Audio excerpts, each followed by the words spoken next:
Journée mondiale des soins palliatifs, chacun peut exprimer son souhait, chacun peut exprimer ses volontés sur la fin de vie, qu'il soit en bonne santé ou malade.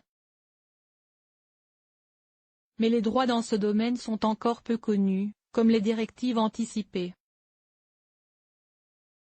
Les soins palliatifs servent à sauvegarder la qualité de vie des patients atteints d'un handicap ou d'une maladie grave par la prévention et le soulagement de la souffrance, physique, psychologique ou spirituelle. Ils sont interdisciplinaires et peuvent comprendre des soins et traitements médicaux, un suivi psychologique de la personne malade et un soutien relationnel et social des proches. Ils s'adressent aux personnes qui sont atteintes d'une maladie grave, évolutive, mettant en jeu le pronostic vital, en phase avancée ou terminale. Concrètement, ils interviennent lorsque le malade traverse une période critique ou lorsque les soins curatifs ne peuvent plus le guérir. Selon le ministère de la Santé, entre 150 000 et 200 000 personnes bénéficient chaque année de soins palliatifs, qui font l'objet d'une journée mondiale chaque année le 14 octobre. Celle-ci donne l'occasion aux personnes malades ou bien portantes d'anticiper la fin de vie, d'exprimer son choix et de s'informer sans attendre d'y être confronté. Le Centre national des soins palliatifs et de la fin de vie, CNSPFV, a été mandaté pour sensibiliser sur le sujet, avec la campagne La fin de vie, et si on en parlait? Celle-ci vise à promouvoir des droits méconnus comme la rédaction de directives anticipées, la désignation d'une personne de confiance et le recours à la sédation profonde et continue.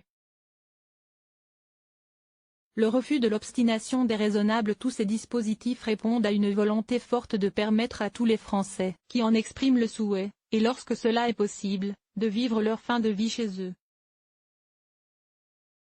Mais aussi, assurer un égal accès aux soins palliatifs, sur l'ensemble du territoire, fait savoir le ministère de la Santé. En France, deux lois régissent ces droits, la loi du 22 avril 2005 dite loi Leonetti et la loi du 2 février 2016. Tout en conservant l'esprit de la loi de 2005, ni acharnement, ni euthanasie, ni suicide assisté mais accompagnement de la personne jusqu'au bout et soulagement de la souffrance, la deuxième loi Claes-Leonetti de 2016 a intégré des évolutions pour que la personne malade soit mieux entendue. Dans ces deux textes de loi, l'acharnement thérapeutique, mentionné sous le terme d'obstination déraisonnable, est condamné. Ainsi, les traitements et les soins apparaissant inutiles, disproportionnés ou lorsqu'ils n'ont d'autre effet que le seul maintien artificiel de la vie, peuvent être suspendus et ne pas être entrepris à l'issue d'une procédure collégiale définie par voie réglementaire, et ce même si le patient n'est pas en état d'exprimer sa volonté. La loi du 2 février 2016 précise que la nutrition et l'hydratation artificielle constituent des traitements et donc peuvent être arrêtés. Les personnes en fin de vie ont également le droit de demander une sédation profonde et continue jusqu'au décès. Celle-ci est envisageable lorsqu'il y a des complications aiguës et irréversibles de la maladie du patient, lorsque celui-ci manifeste une souffrance réfractaire au traitement et peut aussi accompagner une décision de suspendre les traitements de maintien en sixième artificiel du patient, précise le CNSPFV. Comment exprimer sa volonté? Cette sédation peut être mise en œuvre au domicile, dans un établissement de santé ou un établissement qui accueille des personnes âgées.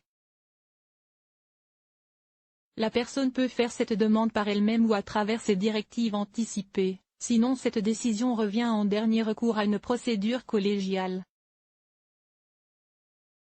C'est pour faire part de tous ces choix possibles que deux outils permettent de s'exprimer de manière anticipée, les directives anticipées donc, et la personne de confiance. Les directives anticipées consistent en un document qui doit être daté et signé avec le nom, prénom, date et lieu de naissance. Son contenu consiste à exprimer sa volonté de refuser ou de poursuivre, de limiter ou d'arrêter des traitements, y compris de maintien artificiel de la vie, ou de bénéficier d'une sédation profonde et continue. Ces décisions ne seront mises en œuvre qu'à l'issue d'une procédure collégiale, précise le ministère de la Santé.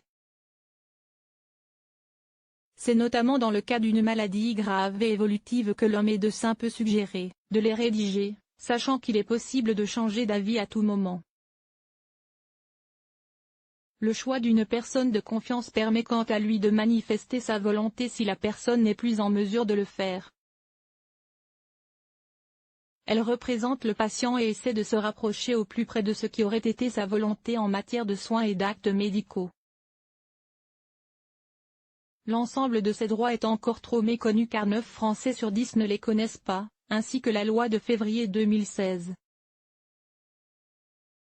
C'est pourquoi le gouvernement a décidé d'inclure l'information du patient comme l'un des axes du plan national 2015-2018 pour le développement des soins palliatifs et l'accompagnement en fin de vie qui vise aussi à développer les prises en charge au domicile et à réduire les inégalités d'accès aux soins palliatifs.